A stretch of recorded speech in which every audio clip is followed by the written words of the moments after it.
So last time we got started with ggplot, but that was really only the beginning. There's a lot more that we can learn how to use ggplot for. Today we're going to introduce box plots using ggplot and showing how we can plot our individual observations over top of our box plots. We're also going to see a different type of graph called a violin plot that is similar to the box plot in that it gives a distribution of data over the range of the data, but it gives a little more nuance into where the data lie outside of the traditional quantiles that are defined by the box plot. And finally, we're going to look at a time series of our data and use some more aesthetics from ggplot to show how we can put the trends with the mean and the standard deviations of our data on top of individual data that show trends among individuals and emphasizes the trends in the means of different groups. So there's a lot of script to go through today, and let's get started. We'll get started by loading a couple of packages. Today we use the chick weight dataset, which comes with R. We don't need to load it ourselves, but we will immediately convert it to a Tibble object using the as_Tibble function, which will allow us to query the dataset, see the top 10 rows, and the 4 variables that are stored in the chick weight dataset. As we can see here, there is a time variable, meaning we have the weight of different chicks on different diets at different times. To begin with, we are going to just use the final weight of the chicks at the last time point these data were collected. We'll use the tidyverse function filter to find the last time point simply by filtering for time to equal the maximum time. Now we have an object called endWeight, which is 45 rows long versus the 578 rows of the original chick weight dataset. We'll tweak the appearance of it a little bit using the mutate function to create a new column called actual diet, where we will recode this numerical diet column on some other things that chickens do or would like to eat. And we can use ggplot to see the distribution of weights by diets at the last time point that these data were collected from the endWeight dataset that we just created. We can see here that the default x-axis is in the original order of the diet numerical values 1, 2, 3, 4. We see that it's neither in order of the values or alphabetically by the new diet column.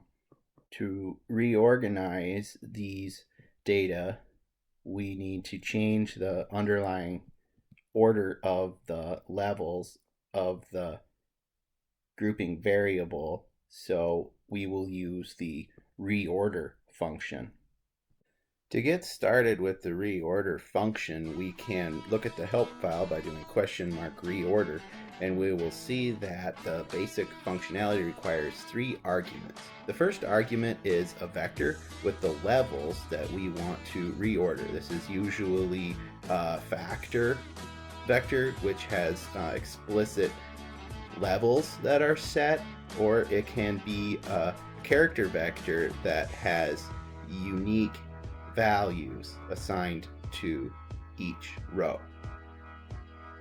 The second argument is a vector of values, a numerical vector on which we will determine the order. And then we need a function that we will apply to all the values in the numerical vector within each subset of the groups or levels that are in the categorical or character vector. These will be summary functions such as mean, median, min, or max, various summary functions we use. For example, in the MTCARS2 dataset, x will be transmission, our numeric variable will be miles per gallon, which we will sort by the mean miles per gallon for each transmission type. In our example data here for this lesson, the chick weight data set, we'll use the diet column, which we will sort by weight, and we will find the median value of each diet group's weight. We can apply the reorder function as a nested function inside the AES. So here we will apply reorder to actual diet before it reads as the X variable in ggplot.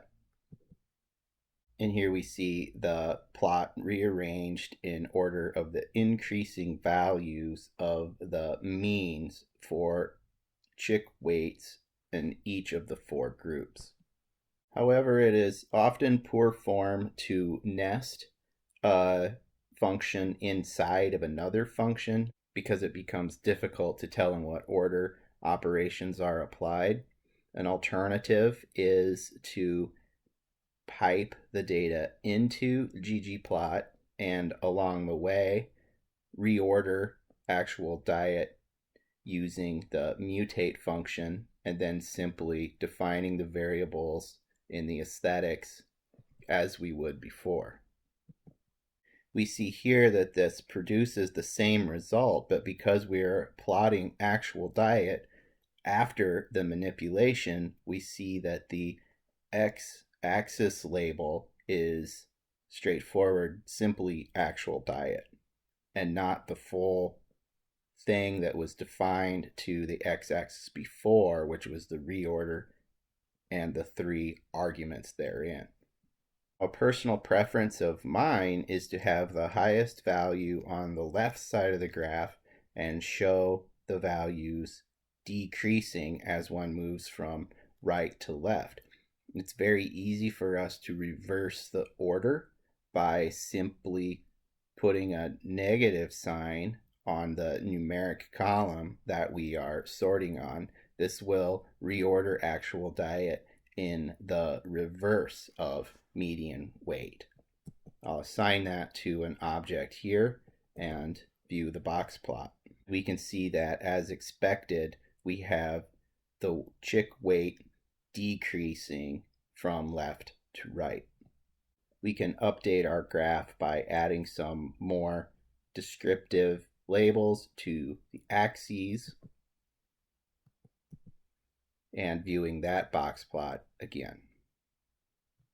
Box plots are great because they give us an idea of the distribution of the data. We can see the range of the data. We can even see outliers if any exist. We can see where the major moments of our data occur in terms of the median, the 50% quantiles, and 25 and 75. So we can see where most of the data occur and the spread of all the data along the range. However, sometimes it's also important for us to see where the individual data points lie because the quantiles shown by a box plot really are abstractions. They're statistical moments of the data. Sometimes we just want to see where the data actually lie, particularly if we want to pick out if there's any sort of bimodality where there are different groups of data within that distribution.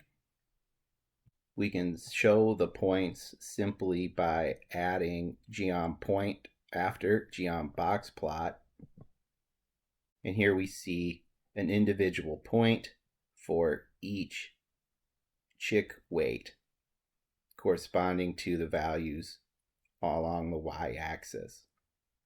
Here is a simple pipe operator using this n function in summarize, which is simply a count for the groups. Here we have groups, actual diet, and we're going to make count equals the n, or the number of observations in each group. This shows us that there are more actual observations than are shown in the points that we've laid over the box plot using ggplot. The solution to this overlapping issue is to add some random noise that spreads the data out away from that midpoint there so that we can see which ones are overlapping. This is called jittering, adding a little bit of side to side jitter to our data. So instead of using ggplot, we use gjitter. Now we can see that points have been added with random noise in the x direction, the horizontal direction, extending as far out as the edges of the box plots so that we can reduce the likelihood that these values overlap, and we can see each of the observations and where they match up along the y-axis.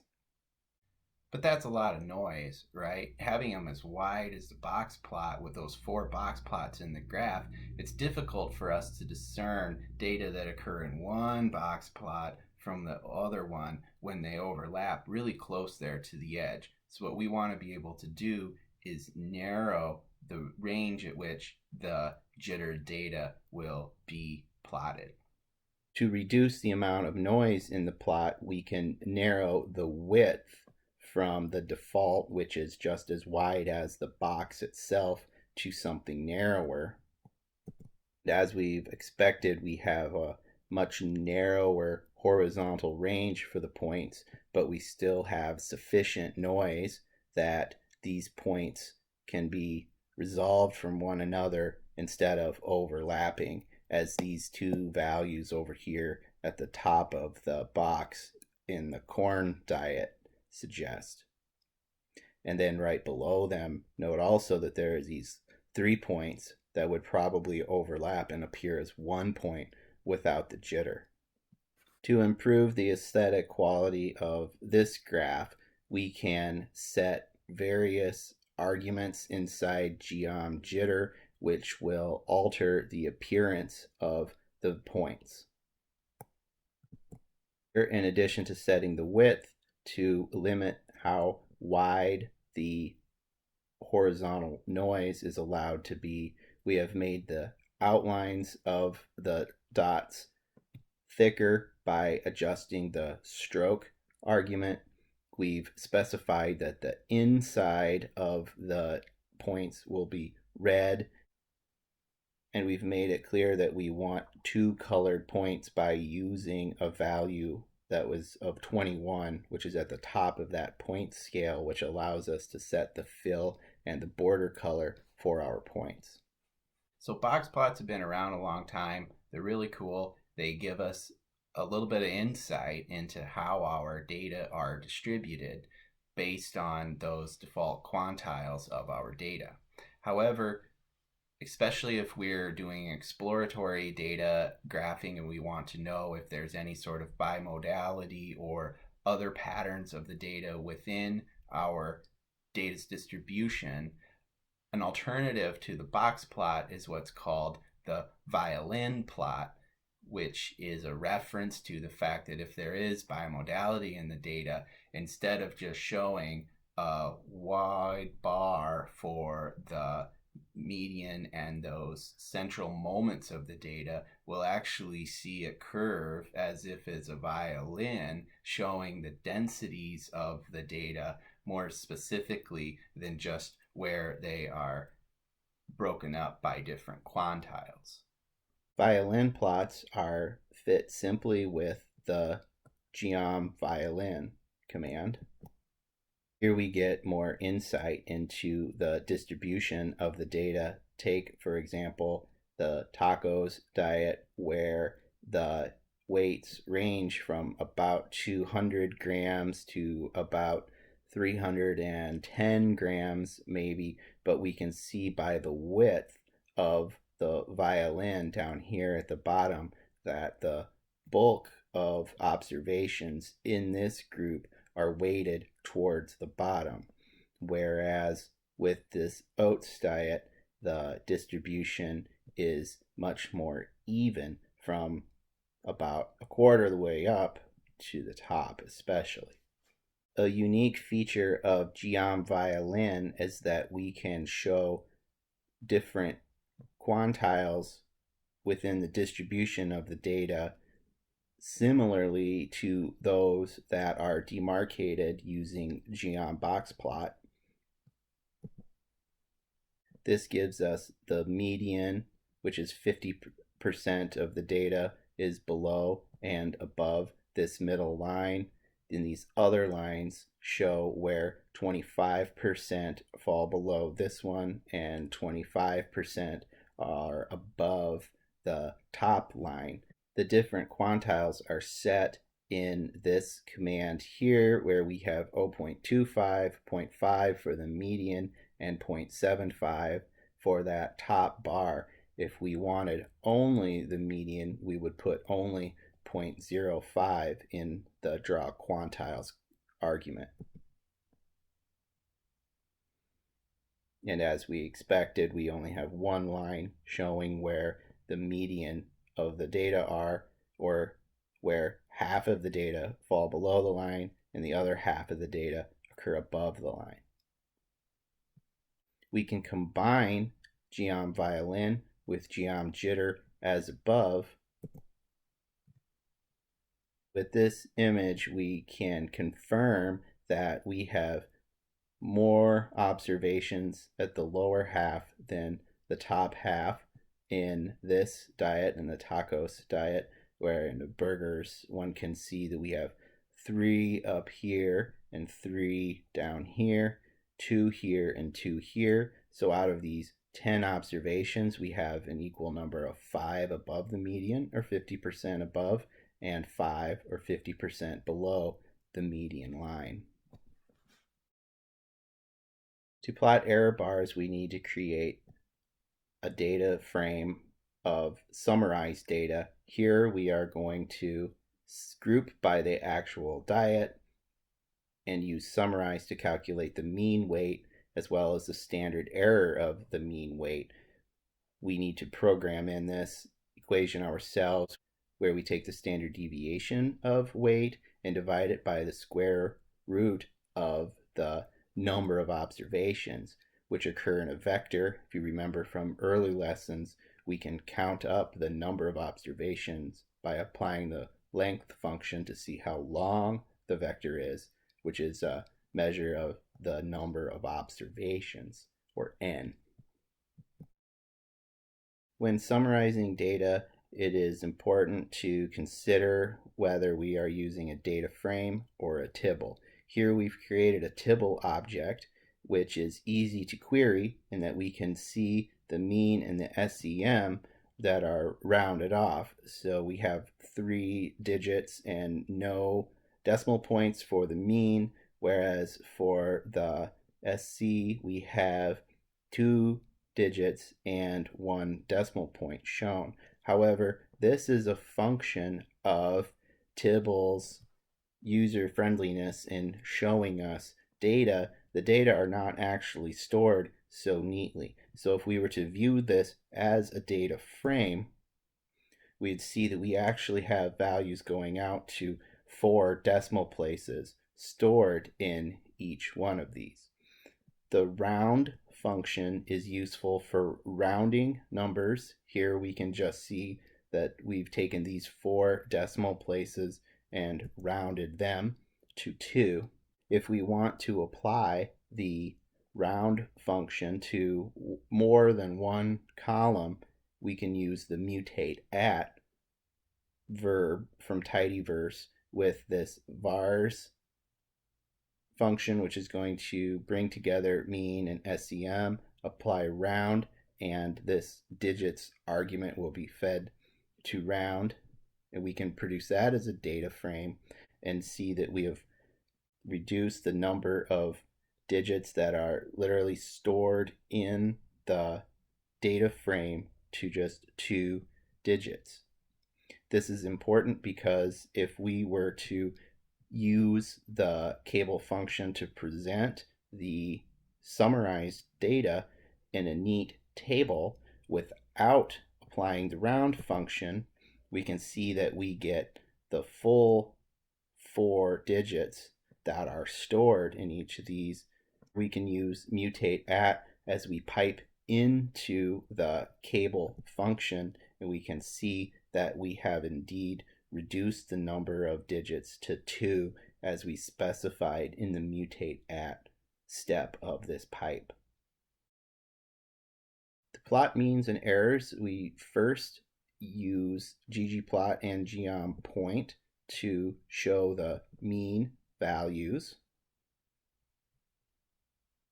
And then we use geom_error_bar to show the error bars with respect to the mean. So we want the error bars to extend from the lowest point, which is the y min, will be mean minus the standard error, and then the y max will be the mean plus the standard error. There is no y aesthetic defined in geom_error_bar, but it is using the actual diet aesthetic for x that was defined at the original call to create this ggplot. The default error bars are very wide and the points are very small, so we will adjust these using other arguments in geom_error_bar. Just as jitter had a width argument, geom_error_bar does as well. And we can see that we've made the horizontal range of the error bars narrower by setting the width to a value less than 1. We can also change the shape, color, fill, and size and stroke for the thickness of the black border of the point. Here, with just a few modifications, we have a more aesthetically pleasing graph showing the mean and error associated with each of these diet types. To add another variable, we will create another dummy variable that is based on this original diet column from the original chick weight. We will update end weight to include this other column, again by filtering the whole data set by the last time point samples were collected using max time. Since we've added a variable to the data set, we also want to add it to the group by so that we can get the mean and standard error for each group. It's quite easy for us to add the second variable to the box plot simply by adding a fill aesthetic to the geom box plot. We can see that ggplot has automatically given us 2 box plots side by side on this second variable and provided a legend over here that matches these colors up to the factor level that we've used to split the boxes up. This is, however, less straightforward for means with error bars. Whereas geom box plot knew that it needed to put the boxes side by side over this main center point for each of the 2 grain diets, geom_point and geom_error_bar have laid them right on top of each other. This is extremely difficult to read, and so we need to modify our ggplot call so we can manually put them side by side. The solution to preventing overlap is defining another argument in both geom_error_bar and geom_point, this position. And the position is going to be dodge. Dodge is similar to jitter. Jitter adds noise randomly. Dodge fixes this width.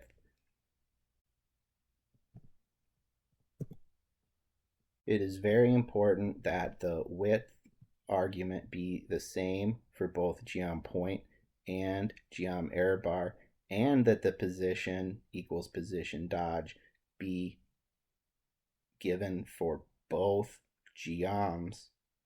Otherwise, the error bars and the points will not line up with respect to the x-axis. But we can see here that the error bars are both narrow and close to each other, but not overlapping. These data are actually a time series. Here we plot the original chick weight data with weight over time. For each time point that a sample was collected on these chicks, we can see an observation for each individual chick, how much they weighed at each time, and as we would expect, the chicks are generally growing heavier as time goes on. Like we said at the beginning, sometimes it is informative to the reader to show both the trends in individuals, but also the group means. We're going to accomplish that by playing with another aesthetic called alpha, which shows the transparency of the points and the lines to plot the individual trends at the background in a very light color, and then the group means and their trend lines as bold lines and points and error bars that stand out from the individuals in the background. So we can emphasize the trends among groups and over time at the average level, showing the means and the errors, but also include for the reader some information on the trends of the individuals that those group means are based on. The group aesthetic allows us to connect each chick's observation, the weight of each chick over time, with a line using geom line and assigning the group aesthetic to individual chicks. This is a much more information-rich graph than before because we can actually see how individual chicks perform over time.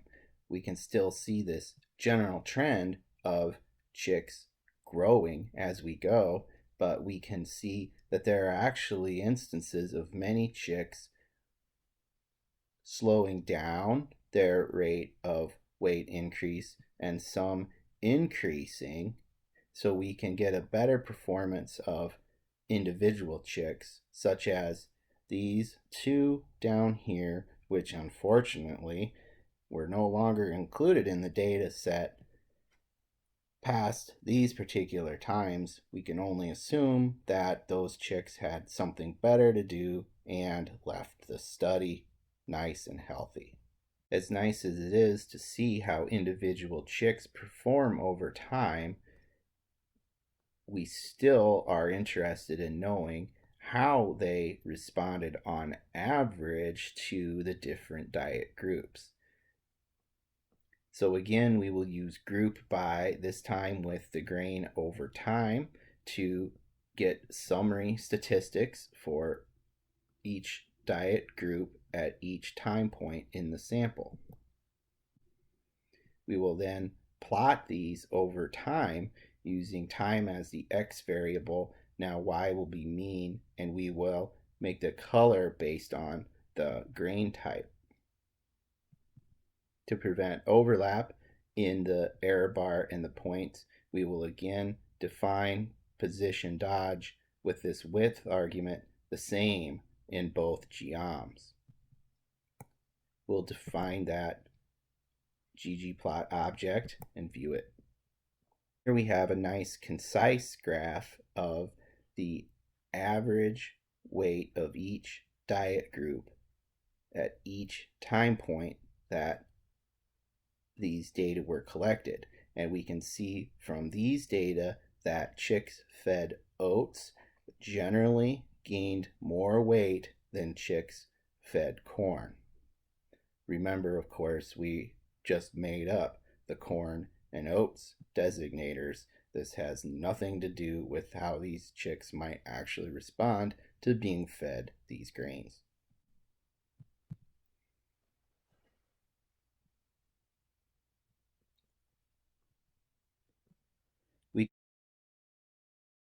can easily use geomline just as above, assigning a different group here now to grain instead of individual chicks to connect these observations through time. This is a large ggplot call that uses several instances of geomline and geompoint on both the raw chick weight data as well as the summarized data so that we can plot the means over the individual observations. This graph uses a lot of tricks from ggplot, including a new one setting the alpha argument in the aesthetics to make the individual observations appear more transparent. Alpha equals 0.5 would be interpreted as a transparency level of 0.5 to make the objects seem more transparent or lighter in the final plot. So we can still see in the background that there is variability in individual chicks. We can see how some chicks tapered off and some chicks removed themselves from the study, but we have emphasis here in the non-transparent bold lines showing that despite the variability in individual chicks, there was this ongoing trend for the average chick fed oats to weigh more than the average chick fed corn. Lest our plot get too busy, we can still add information by splitting the graph into different panes using facet wrap, this time on the source variable. Here we've used the facet option to show the trends specifically for chicks fed either corn or oats, but whether the source of those grains were from conventional or organic production. At this point, we want to start all over. We've made a lot of modifications of chick weight so far, so let's remove it using the RM function. This will just take it out of the global environment, and here we will restore it and save it as a Tibble object and view it automatically. We can see that we're back to those original 4 columns.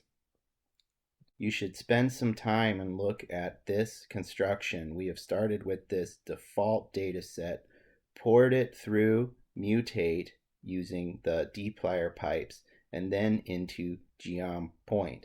And just to prove a point of how elegant but perhaps confusing we can make pipes, now that we have moved these data into ggplot, we can alter them further by calling the data. This dot here, this period, represents the data as they were piped into ggplot.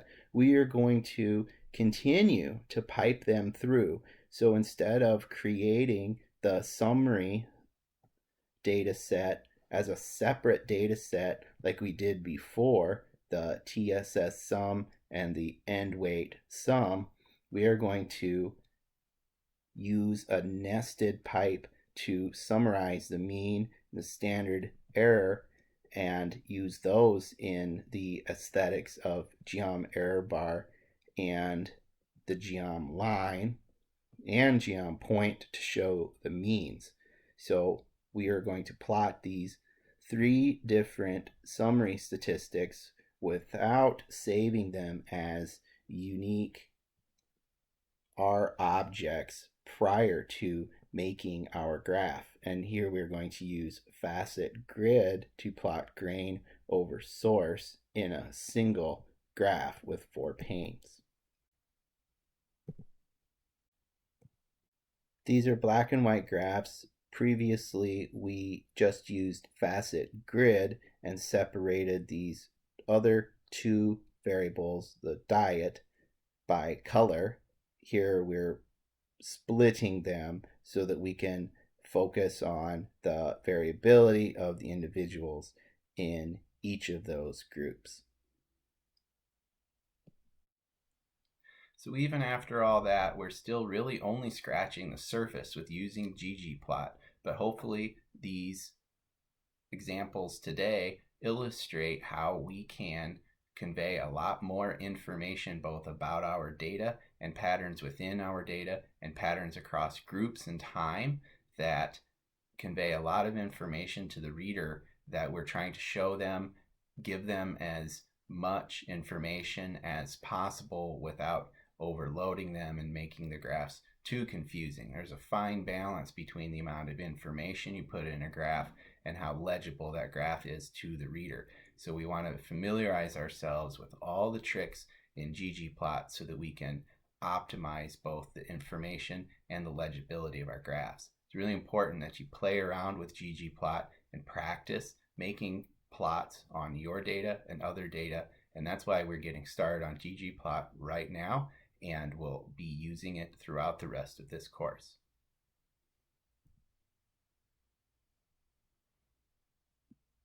The lesson today was brought to you by only really one new base function, and that was reorder.